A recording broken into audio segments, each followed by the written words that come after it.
Bapak Ibu, hari ini saya diberi kesempatan untuk berbagi tentang bagaimana kita mempunyai keluarga yang intim dan sehat, dekat dan sehat. Nah, izinkan saya beberapa menit ini berbagi bahwa tema tahun inilah Growing Together, Multiplying Impact. Kita bertumbuh bersama dan memberi dampak.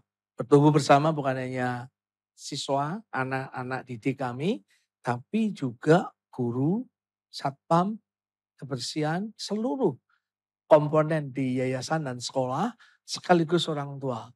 Dan kita berharap kita bisa memberi impact, dampak ke bukan hanya sekolah tapi masyarakat. Nah Bapak Ibu, beberapa menit ini saya ingin menyambut Bapak Ibu yang baru pertama kali hadir sebagai orang tua di sekolah tunas bangsa.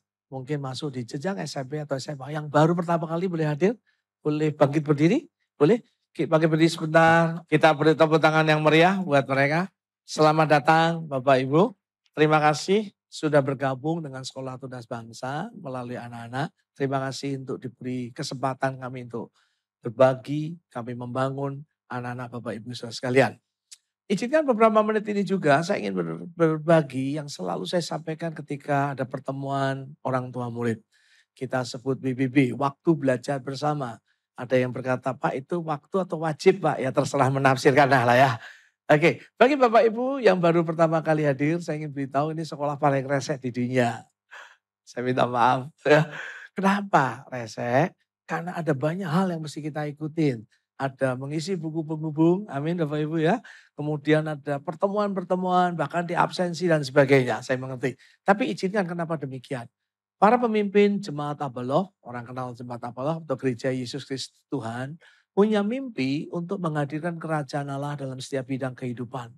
Salah satunya adalah dunia pendidikan. Dan kami sebut pendidikan ini berbasis kerajaan Allah. Jadi kingdom education. Sebelum saya melanjutkan teman-teman tolong kasih tangan kalau suara saya naik turun. Karena harusnya saya istirahat berbicara selama 2-3 minggu ini. Tapi tidak bisa karena ada beberapa hal yang mesti saya lakukan. Saya diberi nasihat dokter. Bapak mesti berhenti istirahat. Masalahnya saya ini pendeta Pak. Tidak bisa berhenti Pak. Saya bilang itu. Nah, jadi kalau Bapak Ibu nanti suaranya kurang jelas, angkat tangan saja, oke? Bisa menolong saya. Nah, para pemimpin punya hati untuk membangun pendidikan berbasis kerajaan Allah. Kita sebut kingdom education. Di dalam kami membangun, ternyata kami mendapatkan bahwa tidak bisa hanya kami pendidik melakukan proses pendidikan. Walaupun dimulai dari gereja menjadi berkat di dunia pendidikan, ternyata tidak bisa. Akhirnya kami mendapatkan bahwa yang paling menentukan adalah orang tua. Makanya ada tema atau moto bersama orang tua mendidik anak. Bukan berarti kami menyingkirkan tanggung jawab kami sebagai pendidik, tidak. Tapi ternyata orang tua yang berpengaruh. Brown Brenner mengatakan, anak-anak akan menjadi maksimal. Brown Brenner itu siapa? Seorang psikolog, dia future, katakannya psikolog untuk masa mendatang. Dia berkatakan ada 4 komunitas yang mesti terbangun untuk anak kita menjadi maksimal. Yang pertama adalah orang tua. Masuk ke dunia pendidikan, SD sampai SMA mungkin sampai universitas. Kemudian harus ada yang namanya religious setting. Ada faktor agama yang betul-betul mempengaruhi. Kita mulai dari gereja punya proses dunia pendidikan dan bukan hanya itu saja adalah komunitas khususnya di usia SMP dan SMA. Dan Bapak Ibu, kita punya kerinduan anak-anak itu dibangun karakternya. Itu mimpi kami dari awal. Makanya kami sangat berfokus pada karakter isu, Christ character atau karakter Kristus karena ini sekolah Kristen. Bukan hanya karakter Kristus, punya kompetensi dan bukan hanya punya kompetensi, dia punya jiwa kepemimpinan. Kalau tidak bisa jadi presiden misalnya, jadi menteri bisa tidak jadi. Memimpin perusahaan belum tentu, paling tidak dia bisa memimpin keluarganya, paling tidak dia bisa memimpin dirinya sendiri. Itu adalah mimpi kami. Sekolah ini berbasis karakter. Jadi kalau Bapak Ibu memasukkan sekolah tunas bangsa, mulai dari preschool sampai kepada SMA, kepingin anaknya mungkin menjadi pinter dalam arti knowledge, ilmu pengetahuannya, mungkin salah masuk. Karena kami bukan itu. Kami punya kerinduan, kami punya proses di sana, tapi yang menjadi fokus kita adalah karakter anak ini. Karakter yang mana? Kristus. Dibangun dengan 4 komunitas. Makanya Bapak Ibu hari ini kita hadir bersama. Di beberapa menit ke depan, saya ingin berbagi bagaimana kita keluarga. Keluarga yang mana yang seharusnya Tuhan mau. Orang tua dan semacam apa yang kita rindukan. Tema hari ini adalah kita ingin membangun keluarga yang dekat. Perlu dibantu kelihatannya? Oke. Ops. Iya. Bapak Ibu, saya ingin mengingatkan sebuah proses penting. Sering saya ketemu di sebuah keluarga, mereka tidak harmonis, retak, karena bukan ada benci. Masih ada kasih, masih ada cinta katanya. Tapi cara berkomunikasinya itu betul-betul mengerikan. Bahkan mengakibatkan sebuah proses akhirnya mereka pisah atau cerai. Atau akhirnya tidak ada kasih di antara mereka. Yang adalah kebencian. Ini yang pernah saya lihat. Contoh, saya pernah diberitahu di telepon seorang wanita. Dia berkata demikian. Suami saya sudah selingkuh. Karena saya Kristen, saya tidak akan ceraikan dia. Tapi saya mau pisah dengan dia. Keluarga baik-baik. Saya kenal mereka. Orang Kristen. Yang kedua, satu saat ada seorang berkata kepada saya sudah selingkuh. Sama-sama selingkuh. Tapi aneh, walaupun ini bukan berarti ada excuse melakukan bapak-bapak. Tapi istrinya mengampuni. Walaupun istrinya marah, sengit, saya kenal juga istrinya. Jadi mereka bisa bisa berdamai. Saya ketemu seorang anak muda, cerita dari cerita, bukan hanya satu, 3 kakak beradik. Ayahnya luar biasa. Ayahnya tuh menurut saya lebih dari pendeta. Oke. Dari orang yang baik-baik, keluarga yang baik-baik. Kalau saya ini juga pendeta, Bapak Ibu. Tapi kalau ngelihat dia cara ngomongnya, cara doanya, saya berpikir saya kurang pendeta dari dia. Bisa mengerti maksud saya? Tapi menarik adalah anaknya nggak bisa ngomong sama bapaknya.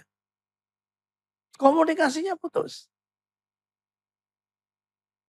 Yang ingin saya sampaikan begini. Bolehkah kita pause bentar ketika kita masuk ruangan ini? Kita ada di mana? Apakah kita punya komunikasi yang betul-betul seperti Alkitab katakan, seperti yang Allah mau? Karena Alkitab mengatakan bahwa anak-anak itu tanggung jawab di orang tua, seperti anak panah di tangan pahlawan. Oke? Ayat ini selalu saya ingatkan. Anak kita punya tujuan bukan karena kita mau sesuatu untuk anak kita mencapai tujuan, tapi karena Allah. Yang kedua, anak-anak kita akan menjadi perkasa. Kita ada tagline Building Mighty Generation, perkasa, tangguh. Bahasanya Pak Jokowi dulu, generasi yang tangguh. Diharapkannya 2040 ya, 2040 atau 2050. Yang kita harapkan adalah generasi seperti itu. Tapi kenyataannya tidak demikian. Nah, Bapak Ibu, apa yang sedang terjadi karena sebuah komunikasi? Ini chat membantu saya, apa sih artinya komunikasi? Dia berkata proses penyampaian dan pertukaran pesan, ide, pikiran, dan perasaan. Perasaan antara 2 orang atau lebih. Ayah, ibu, anak. Untuk tujuan agar pesan dipahami atau sampai. Antara pesan, pemberi pesan, dan penerima pesan 100% sama. Tidak ada biasnya. Dan Mr. Chat juga membantu. Ternyata komunikasi bukan berbicara soal berbicara, mendengar, menulis, membaca, menggunakan simbol dan bahasa tubuh. Menarik ya. Jadi bukan komunikasi itu ngomong saja. Nah, ilmu mendengar, ilmu membaca situasi, melihat bahasa tubuh. Ada marketing di interview karena 5 tahun berturut-turut juara jualan. The best marketing, the best salesman lah itu. Salesman ya tepatnya ya. Ditanya apa rahasianya, ngomong apa, karena dia jual barang-barang produk untuk ibu-ibu rumah tangga. Ada cerita, saya tuh kalau ketemu ibu-ibu, saya tanya bagaimana kabarnya, apa yang saya bisa bantu. Saya berusaha tanya keadaan ibu. Nah biasanya ibu-ibu ditanyain, dia langsung apa? Curhat, betul toh? tentang istrinya, tentang suaminya, anaknya, dan tentang anjingnya, dan tentang peliharaannya. Dia cuma bilang, "Heeh, aduh kasihan ya Ibu ya. Ibu waduh, waduh, waduh." Cuma waduh-waduh aja. Setelah itu dia jualan. "Bu mau beli barang saya nggak?" Langsung dia beli Bapak Ibu. 5 tahun dia juara. Ini beneran Bapak Ibu. Bukan hanya ilmu ngomong, tapi ilmu bukan hanya mendengar. Tapi Alkitab berbicara yang menarik. Ya, oke. Oh, sebentar, maaf. Alkitab memberikan proses yang baik. Ya, boleh kita baca sama-sama? 2, 3. Jikalau seseorang memberi jawaban sebelum mendengar, itu loh adalah kebodohan dan kecelakaan. Di dalam session ini, izinkan saya berbagi ada 3 hal, saya akan mundur sedikit. 3 hal yang ingin saya sampaikan, bagaimana kita berkomunikasi dengan baik. Yang pertama, kita dengar dengan hati, bukan dengan telinga saja.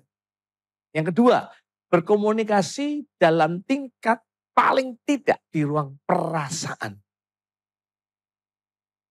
Dan hal-hal praktis yang kita bisa bangun melewat komunikasi yang sederhana dan konsisten. Sederhana tapi apa? Konsisten. Nah, saya balik yang tadi. Bapak Ibu, ternyata komunikasi yang disarankan adalah kita mendengar bukan hanya dengan telinga. Ya, butuh telinga, tapi bukan hanya dengan telinga. Kalau kita beri jawaban, ngomong sebelum mendengar itu kebodohan dan kecelakaan. Salomo sebagai raja yang bukan bijaksana, Alkitab mengatakan kaya dan punya kehormatan. Jarang orang punya tiga-tiganya. Dia kaya belum tentu dihormati.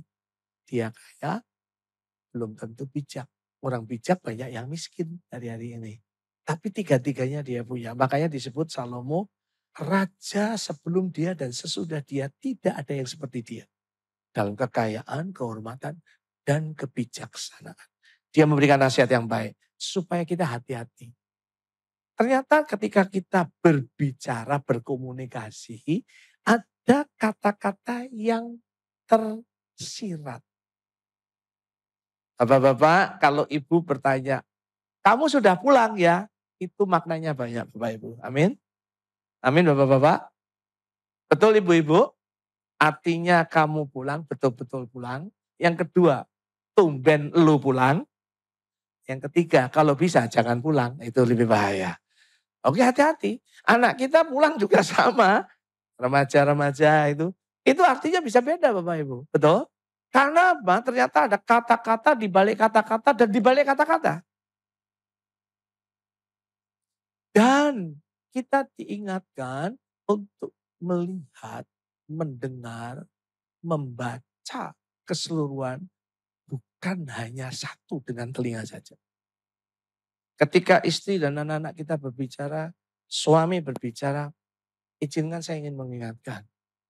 Kita membutuhkan telinga betul, kita membutuhkan mata untuk melihat, kita perlu merasakan dengan perasaan kita perlu berpikir betul, dan kita mesti memutuskan sesuatu. Itu yang disebut dengan hati. Hati ada keseluruhan. Ada hal yang disampaikan. Ada perasaan yang disampaikan. Ada kehendak yang disampaikan. Yang kadang-kadang saya gagal membacanya. Istri saya tuh sering ngomong sama saya. Hei, saya belum selesai ngomong. Ya, saya udah ngeliur pergi Bapak Ibu masalahnya. Itu saya alami. Yang kedua, ketika saya berbicara pada dia, mukanya ketemu, matanya ketemu.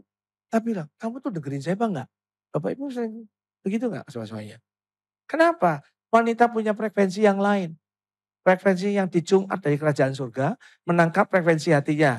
Di pikiran suaminya, kehendak suaminya lagi kemana ya? Itu ngurusin utang atau ngurusin apa saya nggak tahu, oke? Sejuk ada frekuensi. Mereka bisa menangkap proses itu. Dan itu memang betul. Pertama yang ingin saya ingatkan Bapak Ibu, ketika berbicara, berkomunikasi, ada sesuatu yang disampaikan. Bukan dengan telinga, pendengaran, tapi dengan hati. Yang kedua. Yang kedua, boleh kita baca sama-sama? Ya. 2, 3. Karena itu sebagai orang-orang pilihan Allah yang dikuduskan.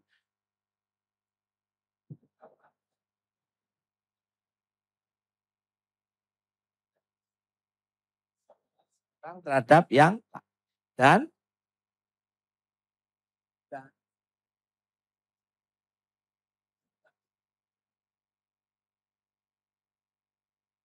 amin. Ada yang cuma bahasa Jawanya umi-umi aja, nggak apa-apa.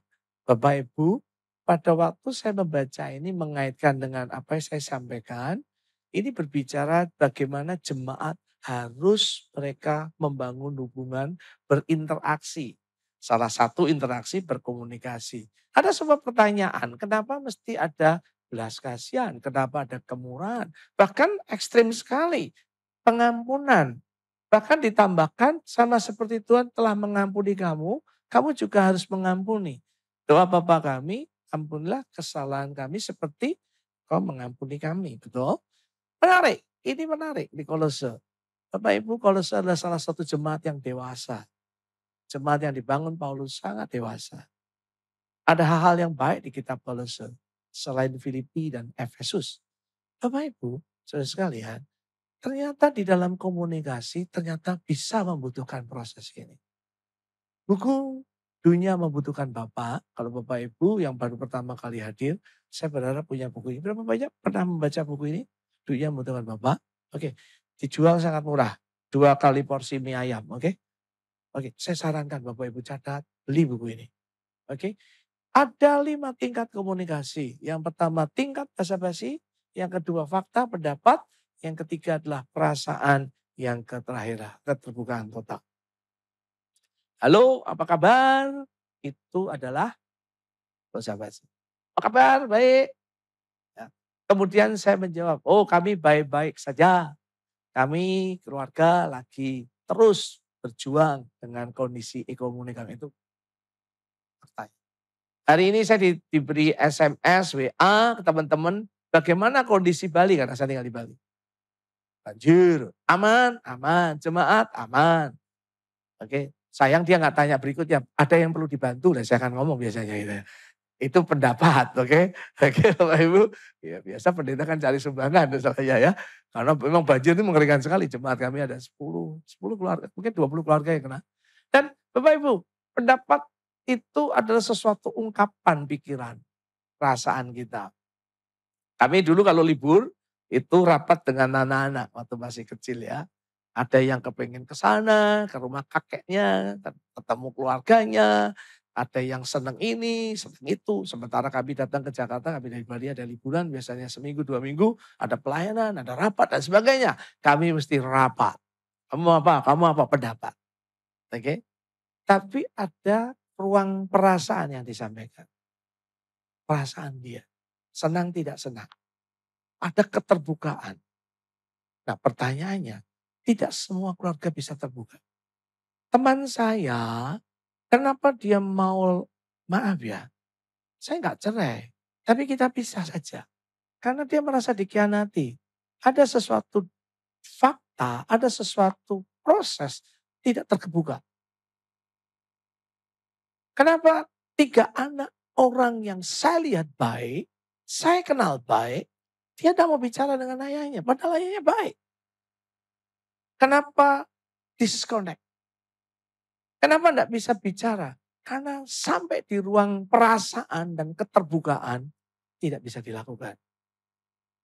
Biasanya ada sebuah luka. Saya akan lompat. Ada sebuah teori yang namanya Four Horsemen. Kuda yang harus dihindari. John Gottman berkata, komunikasi akan putus ketika 4 hal terjadi. Pertama, kritik. Kita selalu berkata pada anak kita, kamu tuh selalu lu pulang tuh terlambat. Belum tentu selalu ya. Kadang-kadang kita terlambat kan cuma 2-3 kali ya. Ya, I love you, oke, saya ngerti maksud kamu, oke. Oke. Tapi mamanya ngomong apa? Selalu. Betul? Ya, ibu-ibu, amin. Bapak-bapak sering diomongin selalu, kamu tuh selalu begitu. Bapaknya juga ngomong, kamu selalu. Itu kenapa sih? Selalu, selalu. Bapak itu tuh kritik. Gottman berkata hindari, tidak akan terjadi komunikasi. Close komunikasi. Kedua, membela diri. Maksud saya sih tidak begitu. Saya sih sebenarnya mau menasihati kamu, tapi kamu salah pengertian. Tapi antara menasihati dan menusuk hati kadang-kadang bedanya tipis masalahnya. Yang ketiga, dia berkata menghina. Hati-hati saudara, konten. Di pengadilan kalau Bapak Ibu menghina, Bapak Ibu akan dituntut pidana. Gitu. Court of content or content of court, itu aja toh. Saudara, hati-hati. Kita kadang-kadang istri suami bisa contempt each other. Kita bisa menghina satu sama lain. Oke. Kita menghina perasaan dia, pendapat dia.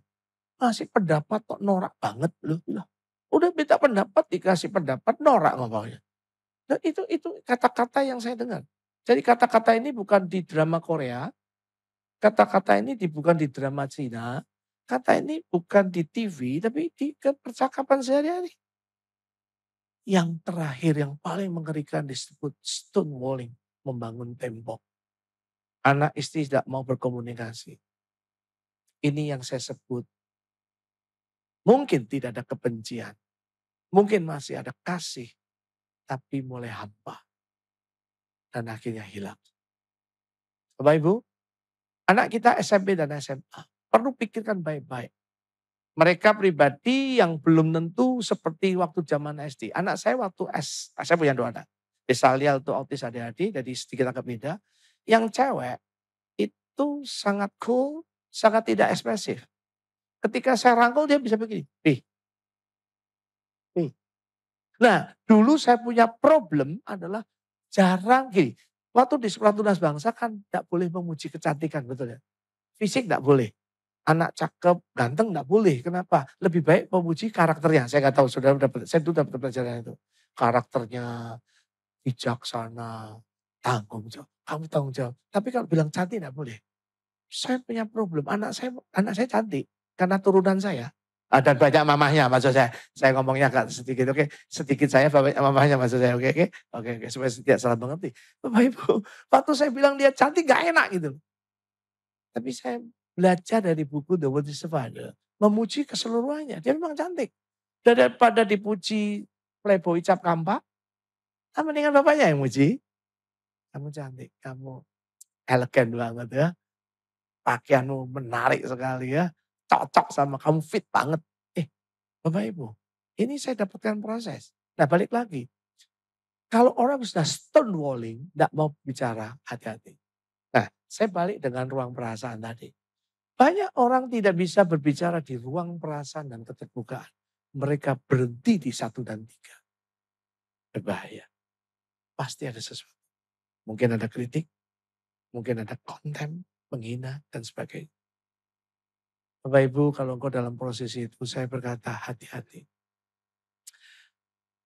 Berbicara Bapak Ibu. Nah kadang-kadang kenapa orang tidak mau berkata-kata terbuka? Karena kadang-kadang kita ini sebelum mendengar, sebelum tahu masalahnya, kita keluar nasihat dan saran. Satu saat anak saya berkata demikian, ini betul. Papi, Mami, tolong dengarkan saya. Saya tidak butuh komen, validasi saja. Ini kata dari anak saya, validasi saja. Saya dulu pikir validasi itu apa? Saya tidak pernah tahu, ternyata dengerin aja. Kenali aja. Bahasa lainnya gini loh. Papi, Mami jangan ngomong, diem aja. Lebih kasar mau Bapak Ibu? Tutup mulutmu. Lebih kasar mau? Jangan banyak bacot, dengerin aja. Ini kelihatannya senang. Amin. Terus Om, terus Om. Saya lihat kayak ini, terusin Om. Enak kan dengerin kayak gini ya. Oke, oke. Tapi jangan cerita sama teman-temannya ya. Cukup rahasia kita bertiga aja. Oke. Ini benar. Lihat, ngomong begitu. Tegas sekali. Nah pertanyaannya, orang tua bisa terima nggak itu? Sesuatu yang terbuka, bisa terima nggak? Menyenangkan nggak? Berbicara perasaan kadang-kadang bisa melukai kita. Ketika kita dengar bahwa kita kena penyakit kanker dari dokter, dokter menyatakan sebuah situasi.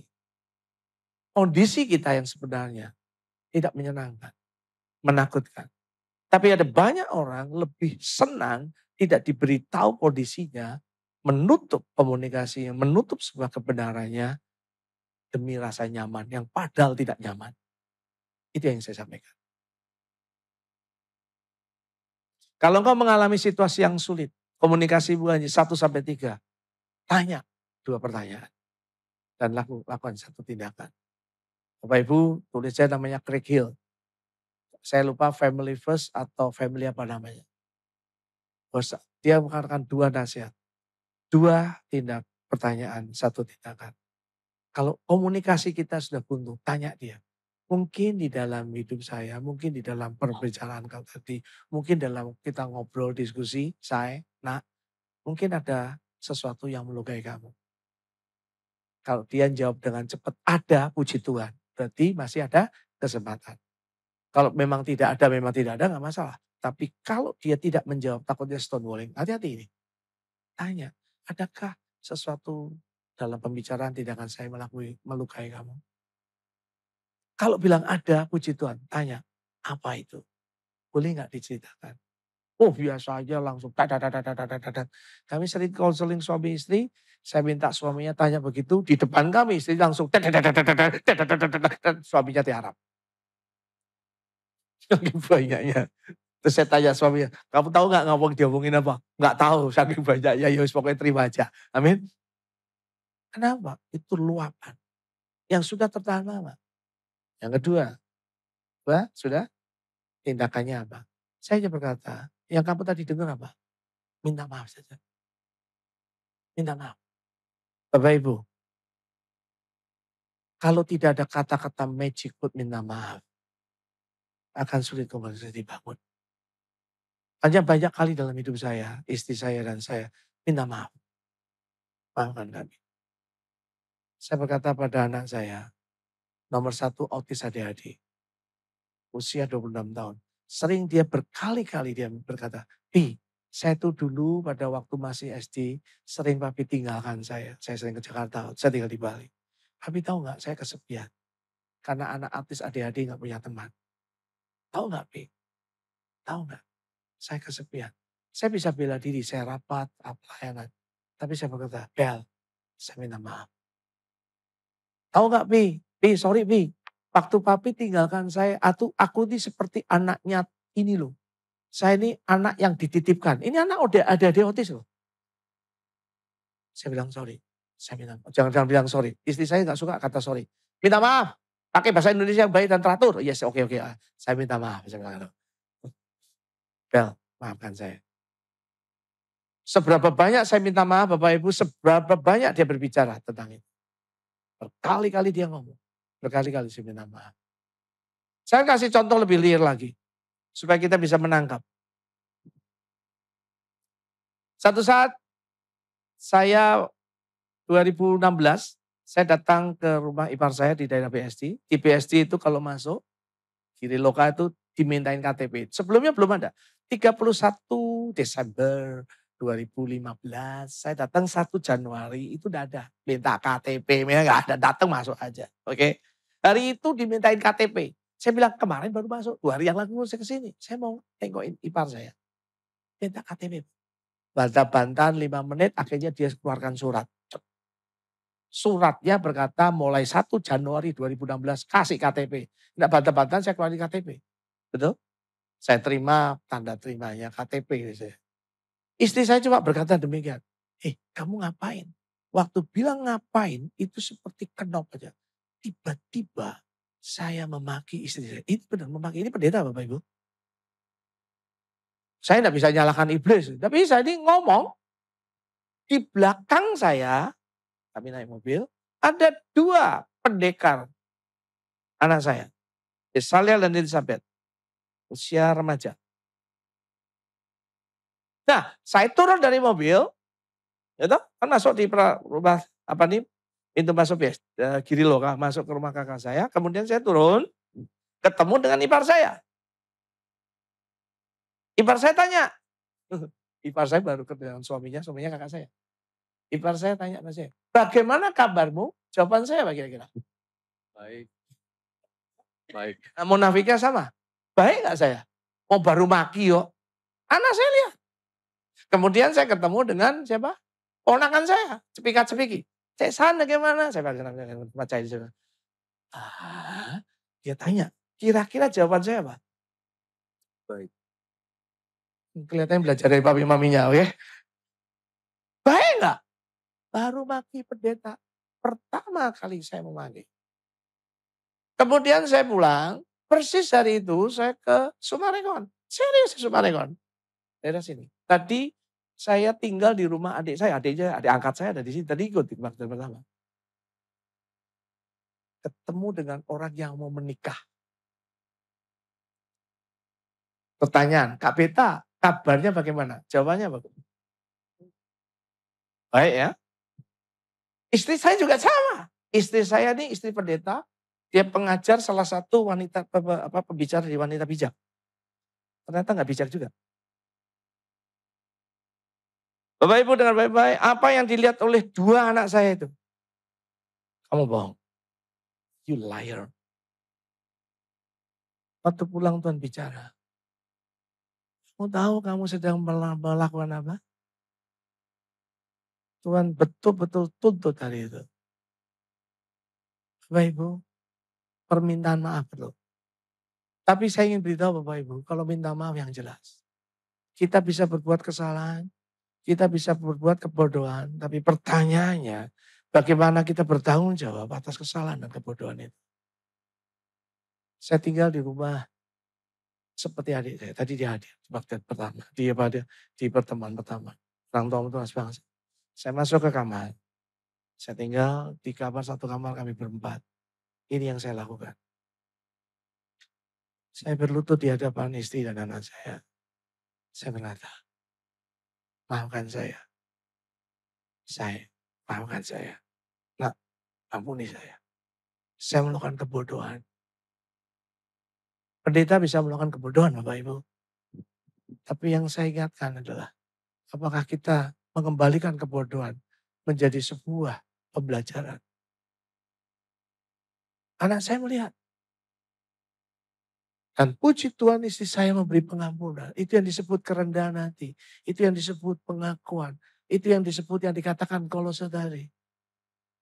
Orang percaya. Dan saya bersyukur untuk istri yang luar biasa diampuni. Anak saya melihat proses itu dan kami berangkulan. Itulah komunikasi. Kalau kita kehilangan komunikasi semacam itu, kita sedang membangun keruntuhan di keluarga kita. Bapak Ibu, ada hal-hal sederhana yang saya ingin sarankan beberapa menit ini. Untuk suami istri. Bagaimana kita membangun keintiman melalui komunikasi. Apa yang kita bisa lakukan? Saya kalau di sini Bapak Ibu datang suami istri. Ada yang datang suami istri? Ya pasti ada yang dipaksa ada buat komitmen ya. Coba Bapak Ibu. Bisa nggak Bapak Ibu pandang suami istrimu? Istri wajahnya 10 detik aja bang. Kalau lu punya konflik gak bisa mandang. Eye to eye susah. Kalau anak kita punya problem dengan kita. Pandang dia. Kalau dia tidak bisa mandang kita tahu dia ada problem. Setuju? Saya punya kebiasaan dengan istri, setiap mau tidur kami rangkulan. 20 detik, saling pok-pok. I love you, I love you. Walaupun kadang-kadang jengkelin juga, dia satu orang jengkelin juga. Amin, betul? Oke. Ada yang tanya, Pak Beta, siapa orang yang paling menyinggung perasaan? Saya beritahu di sebelah saya, Eliana. Ketemu, tiap hari ketemu. Logikanya, statistiknya dia lah. Tapi dia teman sebaris. Katanya ketika rangkulan 20 detik hormon-hormon yang baik keluar. Oksitoksin dan yang lain keluar. Ini menarik ya, riset yang menarik. Bapak Ibu, hal yang sederhana dan konsisten. Saya dapat teori ini baru sekitar mungkin 3 tahun ini. Dan kami lakukan. Apalagi kami belajar terbuka, walaupun itu menyakitkan. Apalagi ketika kami mengalami situasi yang sulit, kami bisa dekat. Istri saya waktu itu dikatakan rematik, kemudian autoimun 6 bulan saya masih jaga dia. Tidak mudah. Waktu saya di bypass, dia menjaga saya. Itu membuat kami dekat satu sama lain. Pergumulan, kesulitan, itu membuat kita dekat. Ada satu yang sederhana, yang menjadi dasarnya. Tidak pernah ada hari yang saya bisa lakukan tanpa berdoa bersama. 97 saya menikah sampai hari ini. Kecuali kondisi khusus saya di pesawat atau di mana. Tidak ada hari yang kami tidak berdoa bersama. Saya ulang, tidak ada satu hari kami lewatkan. Kenapa anak-anak kita usia SMP, SMA tidak bisa berkomunikasi dengan kita? Nanti akan saya ceritakan. Tapi mulai dengan istri dan suami. Bagaimana kita bisa dekat dengan anak kita? Pertama Bapak Ibu, dengan anak-anak. Pernahkah kita punya waktu doa? Ini survei saya kepada orang-orang Kristen. Dari 10 keluarga saya ketemuin. Hanya yang melakukan doa tiap hari. Hanya 4 atau 3. Kenapa kita nggak bisa dekat dengan anak kita? Kenapa kita nggak bisa akrab dengan dia? Doa kepada siapa, untuk siapa, dengan siapa dia akan dekat. Kita berdoa kepada Tuhan, mendoakan anak-anak kita, mendoakan suami kita akan dekat. Suatu saat ada anak kecil yang lihat kakek dan neneknya. Dia berlibur di rumah kakek neneknya di desa. Kakek neneknya duduk di kursi. Males loh. Dan cucu yang lihat. Kek, nek. Saya lihat wajahnya makin hari makin mirip. Dia bilang gitu. Kakek neneknya senyum. Iya, kenapa? Karena tiap hari pandang-pandangan. Makanya kami mirip. Setiap hari engkau memandang istrimu dalam doa. Memandang istrimu di dalam doa bersama Tuhan. Apa enggak mirip, saudara? Apa yang ingin saya sampaikan? Punya waktu enggak? Ada waktu-waktu saya dengan anak saya. Dari mulai SD, SMP, dan SMA. Kami baca firman Tuhan sama-sama. Saya tahu. Body language saya itu enggak enak. Bet, Bel, doa sama-sama. Cepetan, ada ulangan aja. Anak-anak saya beritahu. Kalau orang tua ajak itu, dengar baik-baik. Itu adalah harta yang paling mulia. Satu saat kamu akan kehilangan. Kenapa? Saya benar. Beberapa minggu lalu anak saya tinggal di Kanada. Dia kuliah. Tiba-tiba telepon saya. Mi, boleh minta waktu? Ini anak ini menurut saya agak kurang ajar. Kalau saya WA kadang-kadang 3 hari baru jawab. Ya bener ya. Lihat dia sibuk masalahnya. Saya tahu dia sibuk. Kami punya komunikasi setiap minggu berdoa. Kami punya waktu karena dia tinggal di Kanada. Tiba-tiba. Biasanya kalau dia telepon itu biasanya ada masalah. Nah ini ada masalah juga. Tapi masalahnya yang membuat saya bersuka cita. Boleh Kak kami saat teduh setiap hari. Maksudnya apa? Saya pernah khotbah di jemaat tentang anak gadis saya nih. Aku pernah ngomong sama dia. Kamu nih rohani apa enggak sih? Wajahnya cool gitu. Cool gitu. Tenang gitu. Enggak ekspresif gitu. Kakaknya autis ADHD. Kalau ketemu sama kami. Pagi mami. Papi. Habis itu kemudian dia tantrum. Bisa juga sih. Bapak ibu tahu tantrum bisa gigit. Bisa nyakar. Bisa macam-macam. Tapi ramah orangnya. Ini anak menurut saya cool banget. Diajak kami doa. Hampir 3 minggu ini. 10-15 menit kami baca Amsal sama-sama. Dia dapat apa, saya dapat apa, istri saya dapat apa. Kami saling doakan. Saya tanya dia, kenapa kau lakukan? Dengar anak muda, dia ngomongnya begini. Saya ingat masa-masa ketika saya baca firman sama-sama. Dan hari ini saya membutuhkan ada orang bersama saya. Dan kami baca firman. Masa kecil itu punya pengalaman yang luar biasa. Yang tidak pernah kau lupakan. Di sini ada beberapa anak muda saya hanya nasihatkan. Itu akan menjadi proses yang penting. Bapak Ibu, satu saat anak saya berkata pada saya, Papi saya jatuh cinta. Saya itu agak kurang setuju pacaran Bapak Ibu. Karena kalau Bapak Ibu ada di Abolom gak kenal pacaran sama saya. Saya mencium istri saya pada waktu di mimbar. Kami jaga, walaupun hidup saya dulu kurang ajar. Bapak Ibu, waktu dia cerita begitu, saya hampir tidak terima. Tapi kemudian saya sadar. Saya tanya, kamu jatuh cinta sama siapa? Pria ini, Bi. Aku ngomong sama istri saya, puji Tuhan dia jatuh cinta sama pria. Kalau wanita kita repot. Oke. Kemudian saya tanya siapa dia. Oke. Walaupun kami berdebat waktu itu. Saya tahu Papi gak setuju sama pacaran. Tapi saya beritahu Papi. Bahwa saya mau pacaran dulu kurang ajar. Dia tahu gak setuju, tapi mau pacaran. Tapi baiknya dia terbuka, oke? It's good. Sekarang apa yang mau oke. Apa yang kau sebut pacaran? Dia cerita. Boleh saya tambah waktu 5 menit? Boleh?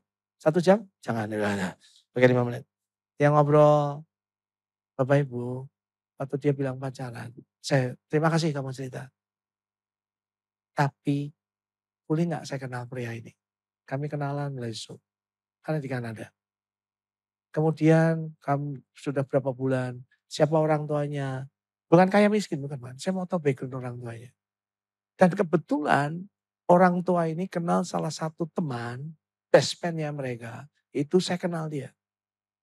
Bapak Ibu tahu apa yang saya lakukan? Saya pihak wanita. Saya minta teman saya, kamu kenal dia keluarga Kristen. Oke, saya datangin keluarga itu.